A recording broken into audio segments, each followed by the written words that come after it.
Hello, everyone, and welcome to the Bones of Baseball. Yeah. I am Michael Bone. And I'm Papa J. And welcome to Episode 8, a special edition of the 2023 postseason, which begins tomorrow. We are going to talk about all things related to the postseason, do team-by-team matchups, and anything else Jackson wants to talk about. Here we go. Because I'm in charge. Not really. It's a partnership. Ready? Let's go! Let's get started.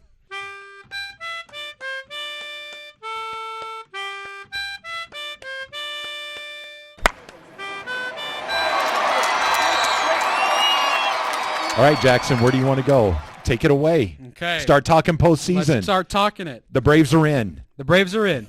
They have the bye. And there are a bunch of other teams in, too. But the Braves are the only one that matter. I will just say that if your team is in the postseason, congratulations to you. Congratulations. And I'd like to start off by saying I think this year is going to have one of the best postseasons I've ever seen. What makes you think that? Overall, the 12 teams that made it to the postseason and the level of competition that each of them bring, I think overall, competitive level-wise, I don't think there's a bad team that made the playoffs. I think all the teams that made it have some star talent. There's a couple like upsets on there, Miami, the Diamondbacks, Minnesota. But I think Baltimore coming out of nowhere and having a 100-plus winning season. But I think it's going to be a great postseason. And I'm excited. How are you feeling? I am excited as well. The nice thing about the MLB schedule that happened this year is that every team got to play every team at least one time, right? Yeah, that was cool. So, every time the Braves played a team, like I watched most every single Braves game, or at least I started it. And then if the Braves were getting blown out, I kind of turned it off because I got depressed.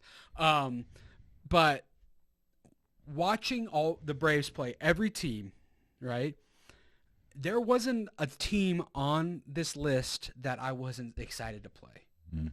From the American League, Blue Jays, Twins, the Astros, Texas, Tampa Bay, and Baltimore, all of those series, the hype going into them, we're like, these are playoff teams. These are good teams. Let's see what the Braves can do, right? And I imagine they were thinking the same about us. And then in the National League, we got to play every team at least twice.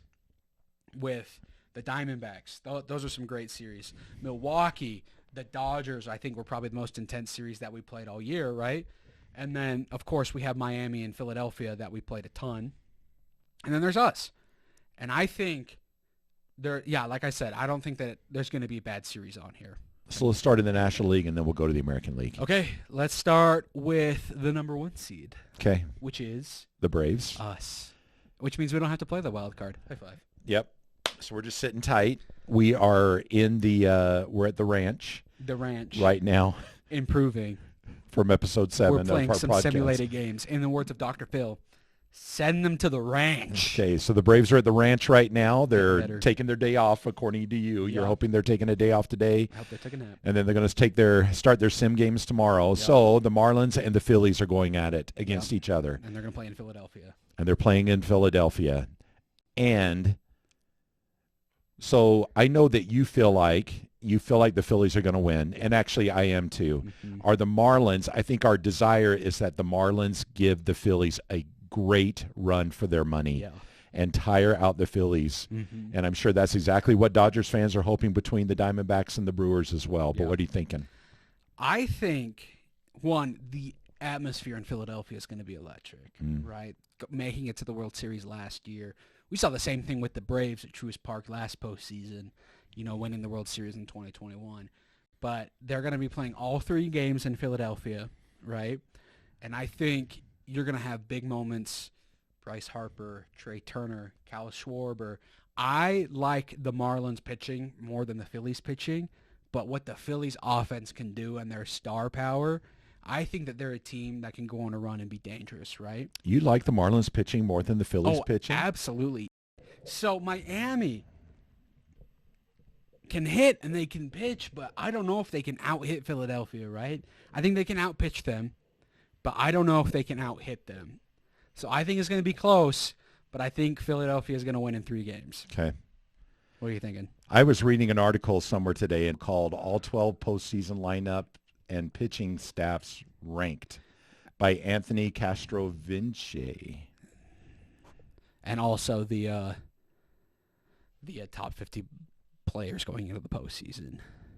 Yeah, so Jackson said that the Marlins pitching is better than the Phillies pitching. Yeah, but according to this article, the Marlins have the second to worst pitching staff in all of baseball, or in all of the. Yes, they're like ranked number 10 or something like that out of 12, which is ridiculous.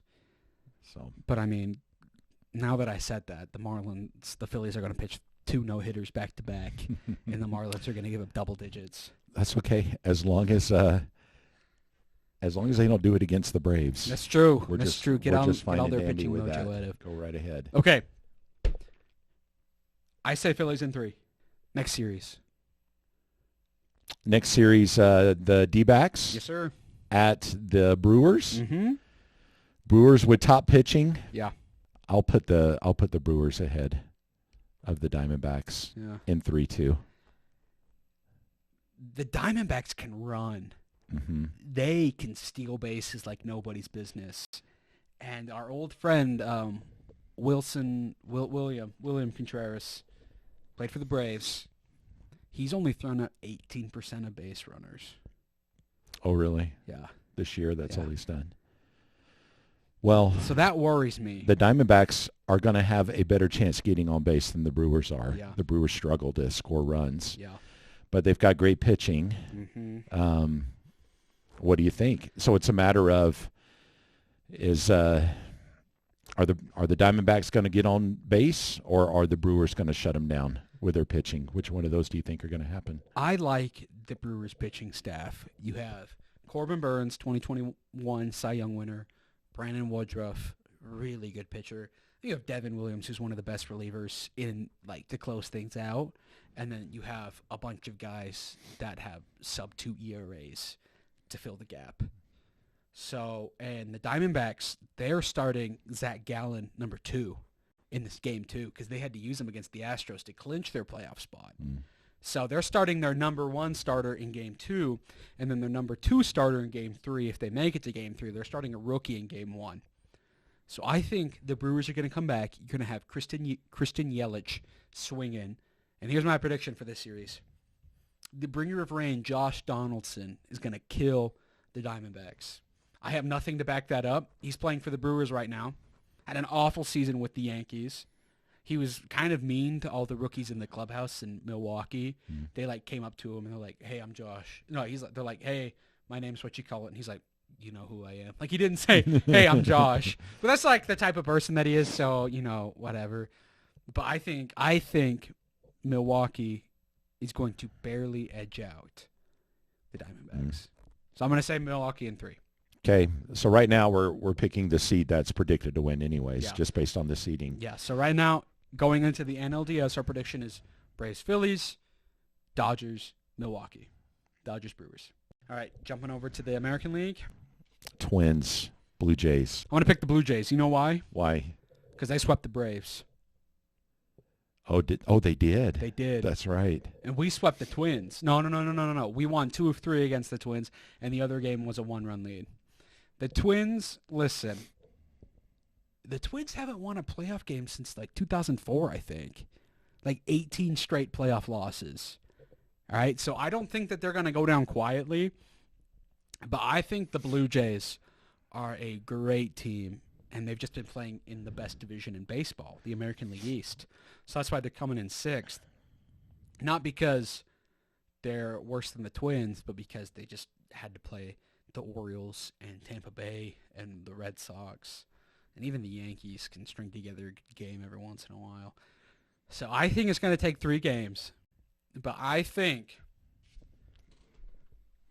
the Blue Jays are going to take it. I'm just looking at this article, the 12 postseason lineups and their rankings. The one I just missed. And the Blue Jays edge out the Twins in both offense and in pitching as well. They are 1 and 2, 3 and 4 in both of those categories. So I'll go with the Blue Jays on that. I actually really like the Twins bullpen. They have 3 guys that come out and throw 100-mile-an-hour fastballs, 100-mile plus. It's crazy. I wish we had some of those guys on our team. So this is the first upset Yeah. that we're calling right here. Yeah. Okay, Blue Jays over the Twins. Mm-hmm. And then we've got the Texas Rangers and the Rays. Tampa Bay. Texas did not finish strong. No. And to me, I feel like that carries over into the postseason. I think the Rays are going to take the Texas Rangers in this one. I think so too. Because if you look at the stats, and I'm a stats guy. No, really, I'm a heat of the moment kind of guy. I like, guy swing bat hard, ball go far kind of guy, right? Okay. Or if you throw the ball faster than the guy can swing the bat, you're going to strike him out. That makes reasonable sense. But there are some stats that we need to look at. The Rangers blew more saves than they converted. They blew more saves than they converted. That's not a recipe for the playoffs. That's not a good stat. And if you look at the Braves, right, you remember how bad our bullpen was in 2021 leading up to like August when Tyler Matzik, Luke Jackson, AJ Minter figured it out. And then Will Smith halfway through September was like, oh, wait a minute. I'm a good pitcher. And then pitched 14 innings and didn't give up a single run. A hot bullpen can carry a team. Because if you get that one-run lead and you have 3 or 4 guys that you're like, yeah, these guys are going to go up, and at worst they're going to give up a hit, but no runs, right? You're confident in that. But if you have a bullpen where you're like, I have no idea who I can throw out to get these guys out, that, I don't know. Again, I've never played pro ball, but I can't imagine how deflating that is for, like, a starter to go 6 innings of one-run ball, and then your bullpen comes up and gives 3 runs, and you're like, holy cow, what the heck? And if Jacob deGrom didn't get hurt for the Rangers, or, they traded for Max Scherzer and he didn't get hurt, I'd probably give the edge to them. But I think the Rangers' offense is better than Tampa Bay's offense, but I think pitching, it's not even close. Because the Rays have this ability to be like, ooh, we want, like I make the joke about Alex Anthopoulos doing a bag of nickels. Like, hey, we'll take your outfielder who's hitting under 200 for a bag of nickels, and then he turns into like a 300 hitter with 20 home runs, right? Tampa Bay has the ability to do that with literally anybody, and they do it with pitching all the time, right? They're like, oh yeah, Chris Archer, we'll take Tyler Glasnow, Shane Baz, Drew Rasmussen, Pete Fairbanks, their closer. He's filthy, right? They just have so many guys that they can call upon to get big outs that I think just neutralizes Texas's offense. So I'm going to say Tampa in 2. I think they're going to go and win. I was thinking that too. I think they're going to go in. They're going to do a 2-game sweep. Yeah, I think Corey Seager's going to have a big series, right? But I think that's it. Yeah. I think that's it. Corey Seager killed the Braves. So I have PTSD from watching him hit home runs in the playoffs, and I think he's going to make it interesting. I think Texas's offense is going to make it interesting, but Tampa Bay's got a really good offense too. They won, 19 games to start the season in a row? Mm-hmm. So if they get hot, which they absolutely can, I think Tampa Bay's the team to watch go in this postseason and absolutely dominate. Okay. But I'm going to say right now, Tampa in 2. Tampa in 2. Did we say what it was going to be in the Blue Jays Twins? I said Blue Jays series? in 3. Blue Jays in 3. That sounds good to me. Brewers in 3. Brewers in 3. And Marlins in 3. Phillies in 3. Sorry, Phillies in 3. Phillies in 3. Yes. Which means it's going to be, if we're correct, which we're going to be because we're the smartest baseball podcast ever to ever exist, it's going to be Blue Jays Houston, Tampa Bay and the Orioles, Dodgers and Brewers, and Braves and Phillies, and the DSs. Also, shout out the National League East for providing an entire side of the National League bracket, right? Marlins versus Philadelphia, and then they have to come and play the Braves. That is a division series, and that makes me happy. Yeah, guys, it will be a very fun postseason. So stay tuned with us. We're going to be following it all the way through after each round. So we'll see you guys after the wild card series and before the division series. So I think that'll come out either Friday night or Saturday morning because the division series starts Saturday morning. So it'll come out before that starts. But until then, keep watching ball, guys. Like and subscribe. And we will see you guys for the division series. Best of luck to your teams. Adios, amigos, as they say in France.